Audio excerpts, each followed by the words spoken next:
Bonsoir à tous, merci de débuter cette nouvelle semaine en notre compagnie. Voici les titres de BBC Info ce soir. Faut-il ou non autoriser les traitements expérimentaux d'Ebola à grande échelle? La question était débattue ce lundi à l'OMS.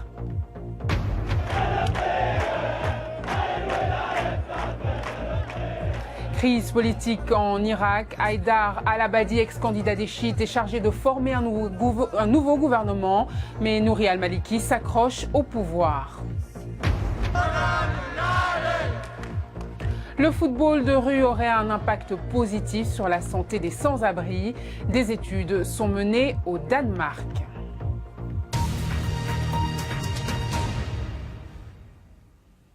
Vaccins, sérums, antiviraux, l'Organisation mondiale de la santé discute avec des experts en éthique de l'éventualité de l'utilisation de traitements expérimentaux contre Ebola.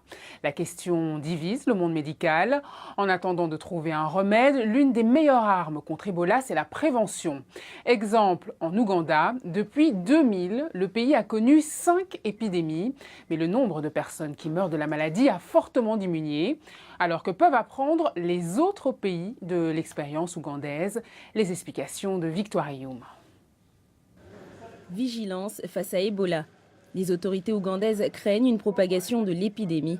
À l'aéroport international, les passagers font l'objet d'un dépistage au virus. Ces soldats de la paix viennent d'arriver de la République démocratique du Congo. Depuis l'an 2000, l'Ouganda a connu le plus grand nombre d'épidémies Ebola au monde. Le pays est devenu un hub pour les experts d'Ebola. Une vingtaine d'agents de santé ont ainsi été envoyés en Afrique de l'Ouest pour aider à combattre l'épidémie. Le docteur Jackson Amon est l'un d'entre eux. Grâce à son expérience, il sait ce qui doit être fait. The fact that you need to accept that the Ebola is with you. Dès le début, il faut accepter la présence d'Ebola, c'est très important. Le virus s'est étendu, c'est comme un feu de brousse que nous devons éteindre. So we are going now to do firefighting. En 2000, une épidémie dans le nord de l'Ouganda aurait tué plus de la moitié des personnes infectées. Comme en Afrique de l'Ouest, les autorités ont eu du mal à réagir. Mais la situation a changé. Dès le début d'une épidémie, des échantillons sont envoyés aux États-Unis pour que les cas d'Ebola soient confirmés. Aujourd'hui, cela ne prend plus que 24 heures à ce laboratoire financé par les États-Unis pour effectuer des tests. Nobody really thought Uganda could have Ebola.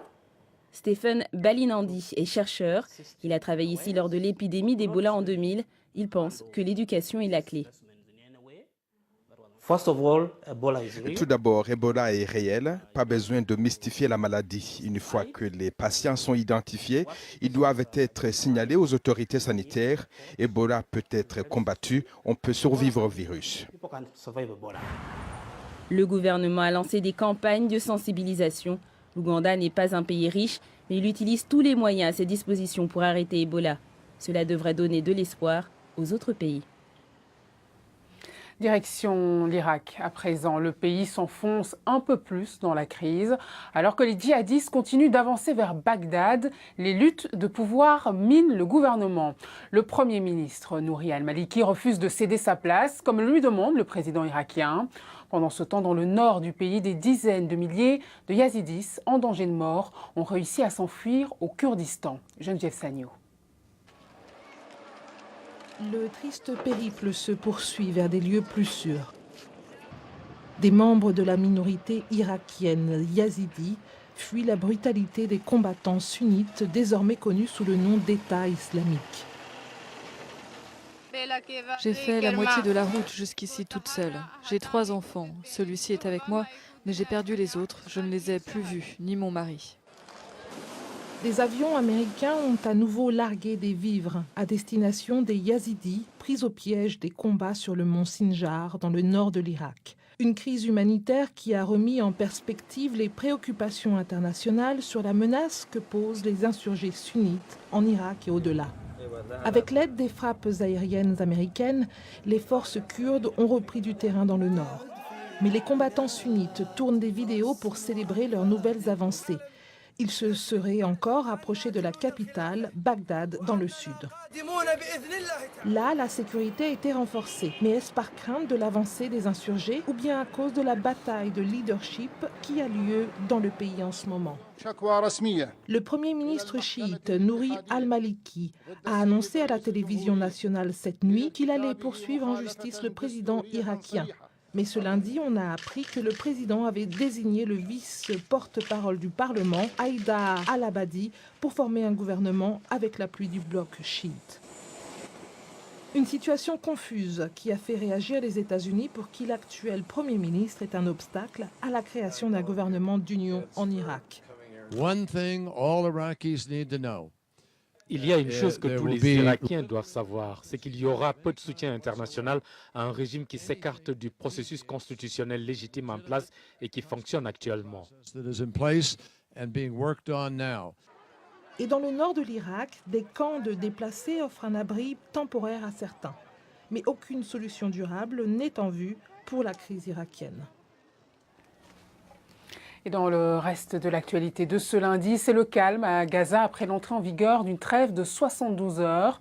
Représentants israéliens et palestiniens sont au Caire pour des négociations indirectes. L'État hébreu devrait demander la démilitarisation de Gaza.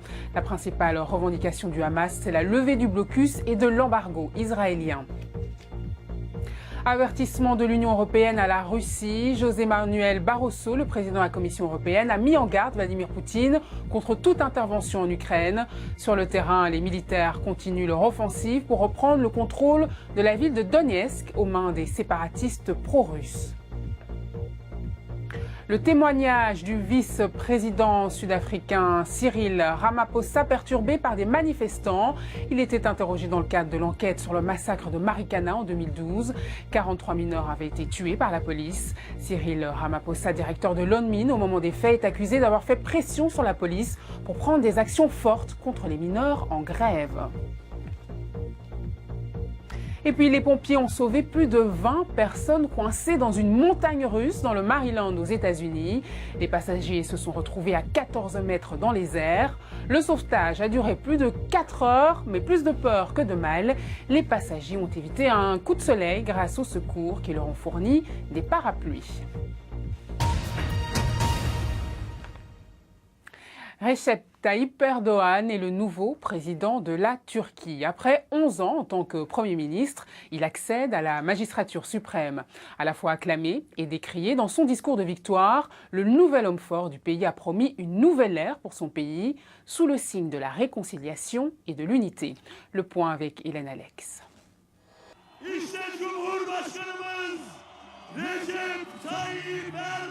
Une nouvelle étape dans l'ascension de Recep Tayyip Erdoğan sous les acclamations de ses partisans. Le nouveau président de la Turquie a remporté une victoire décisive dans ces élections. 3 fois Premier ministre, il reste pourtant une figure controversée, adulée par certains qui voient en lui le grand réformateur de l'économie turque, haï par d'autres qui dénoncent en lui l'autocrate à tendance islamique. Mais c'est dans le registre de l'unité qu'il a donné son premier discours. Mes chers frères et sœurs, je vous parle avec mon cœur. C'est aujourd'hui le jour où nous initions un processus de réconciliation sociale. S'il vous plaît, laissez de côté les vieilles discussions, les vieilles disputes, les vieilles tensions dans la Turquie d'avant.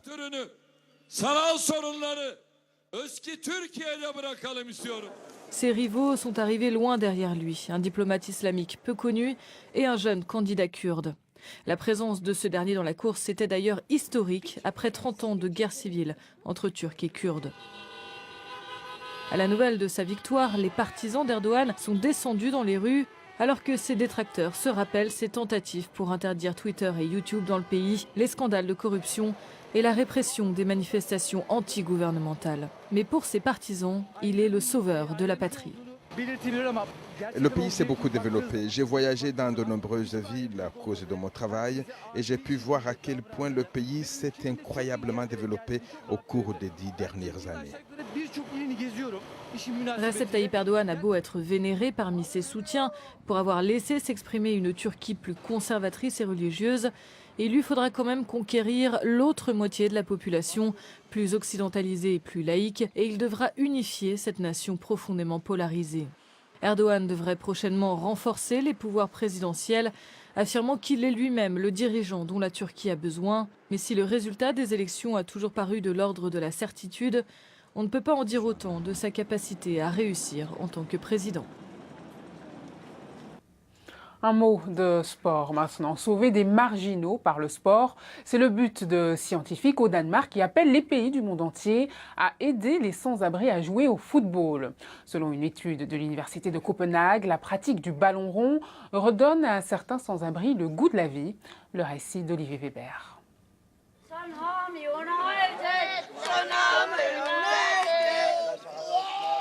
À la dérive, ces sans-abri passent l'essentiel de leur journée à boire devant leur foyer. Mais plusieurs fois par mois, ils se retrouvent de leur plein gré pour une toute autre activité. Les études montrent que le football stimule la croissance musculaire et osseuse, améliore l'équilibre et réduit les risques de chute et de fractures. Le professeur Peter Krostrup attache un moniteur de fréquence cardiaque à Marco, un ex-sans-abri toxicomane. En 3 mois seulement, le football a amélioré son apport en oxygène de 13% et réduit de moitié ses risques de maladies cardiovasculaires. Je prenais toutes les drogues imaginables. Je voulais m'échapper de la réalité. Depuis que j'ai commencé ceci, j'ai beaucoup plus d'énergie. Tout à coup, j'ai des objectifs dans la vie. Je veux vivre, progresser.